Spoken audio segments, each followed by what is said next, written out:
Hello guys, welcome to my channel maths radiation. Hello students, आज के video में हम देखेंगे मिसलेनियस एक्सरसाइज ऑन चैप्टर 13। पहला क्वेश्चन हमारे पास ये है कि A and B are two event such that probability of A is not equal to zero, then find probability of B slash ए।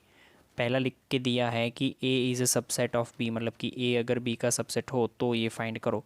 अगर ए बी का सबसेट है तो मैं ये लिख सकता हूँ A intersection B is equal to A, therefore probability of A intersection B is equal to probability of A। अच्छा, इसका मतलब ये रहता है कि आपको probability of B slash A find करना है, तो उसकी फॉर्मूला भी आपको पता है कि A intersection B upon probability of A, that means ये हो जाएगा probability of A upon probability of A, which means answer is 1। Second में बोला है कि A intersection B is equal to 5, मतलब कि A इंटरसेक्शन B की प्रोबेबिलिटी हो जाएगी 0, which means probability of B slash A, ये हो जाएगा probability of A intersection B upon probability of A के हिसाब से 0 upon probability of A is equal to 0। ठीक है, सेकेंड क्वेश्चन देखते हैं। इसमें जो क्वेश्चन हमें एक्सक्लूड करने हैं वो हम नहीं डिस्कस करेंगे अभी के लिए। जितना मैंने कट करवाया, मतलब बोर्ड के हिसाब से कट हुआ है, वही क्वेश्चन हम करेंगे। तो सेकंड क्वेश्चन ये है कि a couple has 2 children, find the probability that both the childrens are male if it is known that at least one of the children is male. ये जो इफ़ इट इज़ नोन करके दिया है, that is your event B, वो occur हो चुका है। मैं पहले केस के लिए बात कर रहा हूँ इसके लिए। तो यहाँ पे मैं लिख रहा हूँ कि एट लीस्ट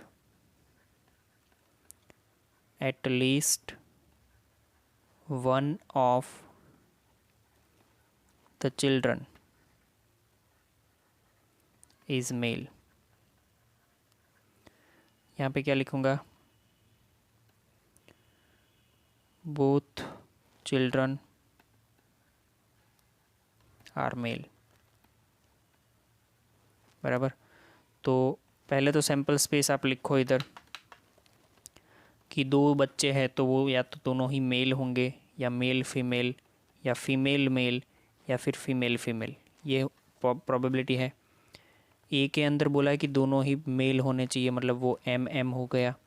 बी के अंदर बोला एटलीस्ट एक बच्चा मेल होना चाहिए, मतलब ये एम एम, एम एफ, या फिर एफ एम, बराबर। अब क्या करेंगे इधर? ए इंटरसेक्शन बी का आंसर है इधर एम इंटरसेक्शन एम, मतलब M M, sorry M intersection M नहीं। तो आपको फाइंड करना है कि जब बी जो है वो ऑलरेडी अकर हो चुका है, मतलब आपको कंडीशनल प्रोबेबिलिटी फाइंड करनी है, तो ये हो जाएगा probability of A intersection B upon probability of B.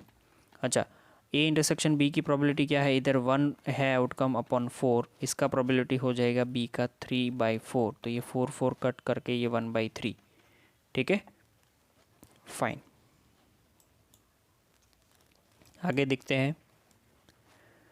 इसका जो सेकंड नंबर है, सेकंड क्वेश्चन नंबर सेकंड का सेकंड नंबर वो आपको खुद से करना है, और इसके बाद सीधा आपको क्वेश्चन नंबर 8 पे आना है। If a leap year is selected at random, what is the chance that it will contain 53 Tuesday. अब हम जानते हैं कि कोई भी साल हो उसमें 52 वीक होते हैं, राइट, और मल्टीप्लाई 7 करेंगे तो वो 364 डेज़ मिलेंगे। यहाँ पे हमारे पास जो साल है वो लीप ईयर है, तो in a leap year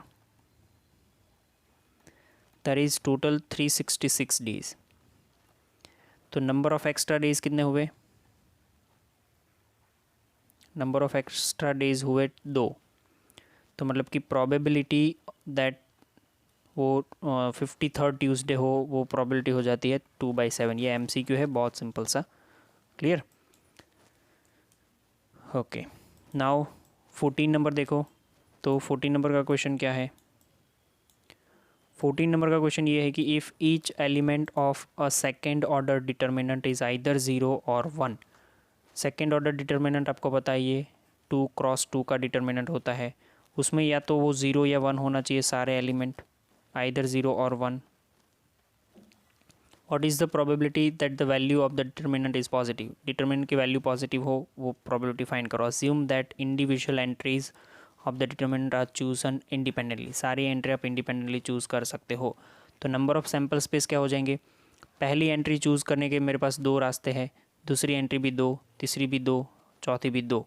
but सारी इंडिविजुअल है तो मल्टीप्लाई करके हम 16 तरीके से डिटर्मिनेंट बना सकते हैं. उसमें से मुझे वो डिटर्मिनेंट फाइंड करना है कि जो पॉजिटिव वैल्यू दे. वो एक ही चांस है, यहाँ पे भी 1 हो, यहाँ पे भी 1 हो, ये 1 ये 0 हो या ये 1 हो. तो ये आंसर आपको 1 मिलेगा. देख लेना डिटर्मिनेंट का, ये 1 1, ये 1 ये 0, इसका भी डिटर्मिनेंट का आंसर 1 आएगा. या फिर आइदर मतलब ये तो 1 1 ही रहेगा, ये 0 रहेगा. एक ही तरीका है. तो ये 3 डिटर्मिनेंट है, बाकी कोई भी डिटर्मिनेंट आप बनाओ जिसका आंसर पॉजिटिव नहीं आएगा. तो probability of this event is equal to, ये नीचे तो 16 है, ऐसे 3 डिटर्मिनेंट है जो आपको पॉजिटिव वैल्यू देंगे. ठीक है, चलिए नेक्स्ट देखते हैं. 17 नंबर का MCQ देखना है हमें अभी सीधा. Sorry 17 number. समझिएगा, ये बहुत सिंपल सा है. 2 इवेंट ऐसी दी है. Probability of A is not equal to 0 लिखा है. Probability of B/A is equal to 1 दिया है. मतलब कि probability of A intersection B upon probability of A is equal to 1 इस which means probability of A intersection B is equal to probability of A. तो दोनों equal है. Equal होने का मतलब ये हुआ कि A intersection is equal to A intersection B is equal to A. इसका मतलब है कि A is a subset of B. अच्छा, नेक्स्ट देखते हैं 18 नंबर. 18 नंबर क्या है MCQ देखो.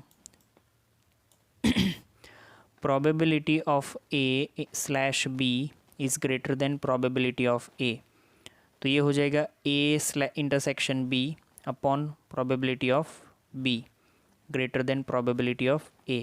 तो इसको मैं यहाँ ले जाऊँगा और इसको नीचे यहाँ पे ले आऊँगा. तो ये हो जाएगा probability of A intersection B upon probability of A greater than probability of B, which means probability of A intersection B नहीं. इसको मैं क्या बोल सकता हूँ, A intersection B upon A को प्रोबेबिलिटी ऑफ B/A बोल सकते हैं हम. ठीक है, which is greater than probability of B. ऐसा कुछ होगा कहीं पे, देख लो option number C. 19th one last.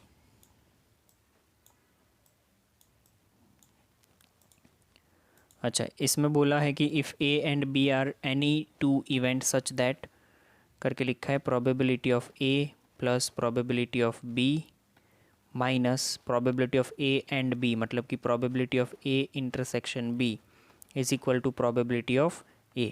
अच्छा, प्रोबेबिलिटी ऑफ A दोनों साइड से कैंसिल किया तो यहाँ से मिला कि probability of B is equal to probability of A intersection B. इसको मैं नीचे लेके आ रहा हूँ तो यहाँ पे 1 बचेगा. Probability of A intersection B upon probability of B. तो ये A intersection B upon B को मैं बोल सकता हूँ probability of A/B which is equal to 1. ठीक है, चलो तो इसका ऑप्शन हो जाएगा आंसर नंबर B. फाइन. अब यहाँ पे प्रोबेबिलिटी चैप्टर ख़त्म हुआ. अब हमारा एक चैप्टर बाकी रहा है, दैट इज़ चैप्टर नंबर 12. आपको करना क्या है पहले वो समझ लो. एग्जाम्पल इसके देख लो सारे ही, जहाँ मतलब सारे मतलब जो एक्सक्लूडेड है वो मत देखना, उसके अलावा जितने एग्जाम्पल है वो देखो. एक्सरसाइज ख़त्म करो, मिसलेनियस एक्सरसाइज जो है वो क्लियर. और उसके बाद चैप्टर नंबर 12 जो है वो स्टार्ट करना है. एक लेक्चर का काम है, ओनली एक लेक्चर का. फिर मेरा ये सिलेबस पूरा ख़त्म हो जाएगा. वो ख़त्म होने के बाद आपको रिवीजन स्टार्ट करना है. सारे वीडियोस यूट्यूब में पड़े हैं बट फिर भी मैं आपको टर्न बाय टर्न वीडियोस भेजता रहूँगा, आप उसके हिसाब से रिवीजन कर सकते हो. राइट, ठीक है, चलो थैंक यू. तो गाइज थैंक यू.